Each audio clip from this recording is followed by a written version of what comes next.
बड़ी आपा। वो भैया के साथ अक्सर हमारे यहाँ आया करता था। 3 साल से दोनों साथ पढ़ते थे। पहले पहल भैया जब इसकी बातें किया करते तो मेरे दिल में गुदगुदी सी होने लगती।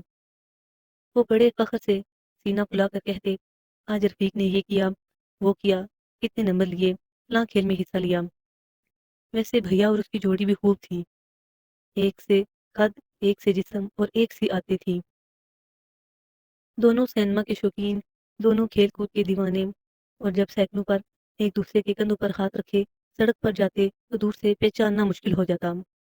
अलबत्ता एक फ़र्क नुमाया था, वो ये कि भैया ज़रा सांवले थे और उनका रंग खिला हुआ था।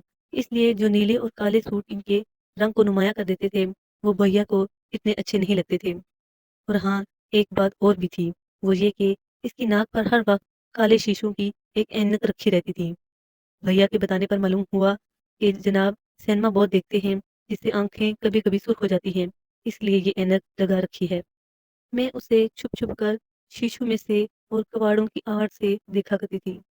दराज़ कद और वर्जिशी जिस्म, बिखरे हुए बाल, चेहरे पर एक अजीब किस्म की मासूमियत थी।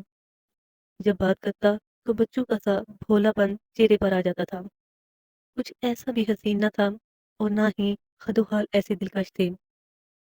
वो तकरीबन हर रोज़ हमारे यहाँ आया करता था। बाज़-औक़ात भैया पहले चले जाते और शाम को उसका इंतज़ार किया करते थे।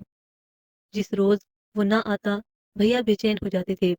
बार-बार दरवाज़े पर जाते, घड़ी देखते, मुझसे वक़्त पूछते और जैसे ही उसकी साइकिल की आवाज़ आती, तो उनका चेहरा धमक उठता। फ़ौरन दौड़कर दूसरे कमरे में छुप जाते। वो भाग-भाग कर आता, इतने में नौकर आगे से कह देता कि वो तो बाहर चले गए। ये मज़ाक हर बार किया जाता, मगर वो हमेशा इसे सच समझ लेता और वापस मुड़ने लगता। भैया दौड़कर उससे चिमट जाते और फिर वो बातें शुरू होती, जो बस खुदा की पनाह रात के 12 बजे तक दोनों बैठे रहते और रेडियो वाले कमरे में ही बैठते और रेडियो को हमेशा बंद कर देते कि ये बातों में मुखल होता है।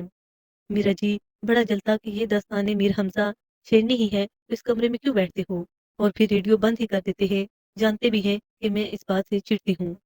कई मर्तबा ऐसा हुआ कि मैं कवारों से लगी उनकी बातें सुन रही होती और यकायक किसी के आने की आहट सुनाई देती तो मेरा दिल दहक-दहक करने लगता और मैं पसीना-पसीना हो जाती कि कहीं अम्मी देख लेंगी तो क्या कहेंगी? और भागती हुई अपने कमरे में आकर दम लेती और तौबा-तौबा करती कि एक लड़की के लिए इससे ज़्यादा शर्म की बात क्या हो सकती है? और कसम खाती कि फिर इसे कभी नहीं देखूँगी। और सोचती कि भला आखिर उसमें ऐसी क्या बात है, यूँ ही मामूली लड़कों जैसा है, भैया को अच्छा लगता है, तो इसका मायने ये नहीं है कि वो मुझे भी अच्छा लगे। और फिर हर बार मैं ही देखती हूँ, उसने कब कोशिश की है कि वो मुझे देखे। माशाल्लाह भैया में वैसे तो सारी खूबियाँ थीं, मगर एक ज़रा ज़्यादा नुमायाँ थी, वो ये कि सिगरेट इतनी बुरी तरह पीते थे कि कोई हद ना थी। अम्मी ने बतेरा सर खपाया, अब्बा ने बतेरा समझाया, वो भी तम्बाकू के नुकसान पर लेक्चर देता रहा, मगर शाबाश है भैया को, ऐसे चिकने घड़े निकले कि कुछ भी असर ना हुआ। अम्मी से मुँह बनाकर कहते, भला कब पीता हूँ सिगरेट? कभी आपने देखा भी है मुझे पीते हुए? और वो वाक़ई ही घर में पीते भी नहीं थे। मैं और नन्ना, हम दोनों इनके पीछे जासूस लगे होते थे। एक शाम को मैं खाली से घर ज़रा देर से पहुँची, आहिस्ता से पर्दा हटाकर दबे पाँव अंदर दाखिल हुई। मेरी आँखें मारे खुशी के चमक उठी। भैया रेडियो के सामने आरामदेह कुर्सी पर मेरी तरफ पीठ करके बैठे थे और सिगरेट का धुआँ एक अजीब शान से निकल रहा था। वैसे तो अपनी तरफ से पूरी मोर्चाबंदी की हुई थी, कुर्सी में धँसे हुए बैठे हुए थे और बैठे भी क्या थे, बस लेटे हुए थे। सर पर आड़ा हैट रखा हुआ था ताकि दूर से सर अच्छी तरह नज़र न आए और देखने वाला यही समझे कि आरामदेह कुर्सी की पुष्ट पर एक हैट रखा है। मैंने आहिस्ता से किताब मेज़ पर रखी और कलीन पर दबे पाँव आगे बढ़ी। एक हाथ से हैट एक तरफ खींचा और दूसरे से सिगरेट छीन ली। भैया हड़बड़ा कर उठे, तौबा! वो नज़ारा मैंने देखा बस धन से रह गए, ये भैया नहीं थे, कोई और था। ये रफ़ीक था, जो ओढ़नी छोड़कर भागी हूँ तो तन बदन का होश न रहा। सामने से अम्मी आ रही थी, दरवाज़े से इनसे ज़ोर की टक्कर हुई। आखिर ये बचपना कब जाएगा? उन्होंने डाँट कर कहा। मैंने अपने कमरे में पहुंचकर दम लिया। अम्मी के लेक्चर की आवाज़ बराबर कानों में आ रही थी। रात को देर तक नींद न आई कि वो अपने दिल में क्या कहता होगा, या तो कभी सामने नहीं आई थी और यकायक इस कदर बेतकल्फ़ी, अगर वो भैया से कह दे कि जनाब मेरा आपके घर सिगरेट पीना आपकी हमशीरा साहिबा पर नागवार गुज़रता है, तो भैया क्या कहेंगे? ये कितनी बदतमीज़ है। मगर फिर एक अजीब से ख़्याल ने दिल पर सुरूर तारी कर दिया, कुछ भी हो آخر اس نے بھی تو مجھے دیکھ لیا تھا نا، مگر کس کلیے میں میں نے اپنے کپڑوں پر نظر ڈالی، چاکلیٹ رنگ کی شلوار، ویسی ہی قمیض اور ویسا ہی دوپٹہ جو میں وہاں چھوڑ آئی تھی۔ میں نے اپنے آپ کو کوس ڈالا۔ میرے پاس بہترین جوڑے موجود تھے، اچھی سے اچھی ساڑیاں تھیں۔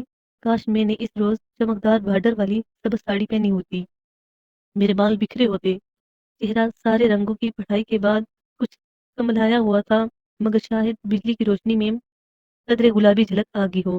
ہفتے بعد بھیا بیمار ہو گئے، اچھے بھلے کالج سے آئے تھے، شام کو نہ معلوم کیا ہوا کہ رات ہوتے ہی پلنگ پر لیٹ گئے۔ ابا جان دورے پہ گئے ہوئے تھے اور امی نوکرانی اور ننے سمیت دوسرے محلے میں کسی سے ملنے گئی تھی۔ میں اکیلی گھبرا گئی اور فوراً نوکر کو بھیجا کے رفیق کو بلا لائے۔ اس سوا اور میں کیا کر سکتی تھی؟ نوکر چلا تو گیا، مگر میرے دل میں ایک خیال آتا اور دوسرا جاتا تھا۔ بابا یہ سوچتی تھی کہ اس سے بات کیسے کروں گی۔ سائیکل کی گھنٹی بجی، پردہ اٹھا کر وہ اندر داخل ہوا۔ مجھے دیکھ کر پہلے تو وہ کچھ جھٹکا، پھر بھیا کی طرف دیکھ کر لپک کر اندر گیا۔ یہ کب سے بے ہوش ہے؟ اس نے میری طرف دیکھے بغیر پوچھا۔ میں نے کچھ جواب دیا، بہت سے سوالوں کا بھی الٹا سیدھا جواب دیا۔ یہ تھی میری اور اس کی پہلی بات چیت۔ وہ بچوں کی طرح شرماتا رہا تھا، سر جھکائے اور بغیر میری جانب دیکھے کوئی سوال پوچھتا اور میں رک رک کر جواب دیتی۔ الفاظ میرے حلق میں اٹک رہے تھے۔ 5-6 دنوں میں بھیا اچھے ہو گئے اور اس کی انتک تیمارداری کا یہ نتیجہ نکلا کہ وہ ہم لوگوں میں گھل مل گیا۔ وہ دننا بھی ہر وقت بھیا پھو کی رٹ لگائے رکھتا تھا۔ کئی بار سمجھایا کہ بیوقوف کہیں کے اول تو بڑوں کا نام نہیں لیا کرتے، اور اگر لیں بھی تو یہ کیا ستم ہے کہ اس بری طرح سے۔ ہر روز ننھے کی جیب میں چاکلیٹ ہوتے ہر روز ننھے کی جیب میں چاکلیٹ ہوتی۔ وہ دن ایسا نہ گزرتا کہ جب ننھا اس کے پاس سیر کرنے گیا ہو اور چاکلیٹ کی جگالی کرتا ہوا نہ آیا ہو۔ ایک روز میں نے تنگ آ کر کہہ دیا، آپ ننھے کی عادت بگاڑ رہے ہیں۔ یہ کیا کہ ہر روز سیر کو بھی لے جائیں اور چاکلیٹ بھی دے دیں؟ تو آپ ننھے کو میرے ساتھ جانے ہی کیوں دیتی ہیں؟ شوق سے روکیے، یہ تو مانی ہوئی بات ہے کہ جو کوئی بھی میرے ساتھ رہے گا اس کی عادتیں بگڑ جائیں گی۔ وہ ہنسا۔ ایک روز میں کالج جانے کی تیاری کر رہی تھی، باہر سے آواز آئی، تار لے لیجیے۔ بھیا دوڑ گئے اور چلا کر بولے، بڑی آپا آ رہی ہیں۔ بڑی آپا آ رہی ہیں سچ مچ؟ میں نے خوش ہو کر پوچھا۔ بھیا تار لے کر امی کو خبر دینے چلے گئے، وہ سال بھر کے بعد آ رہی تھی۔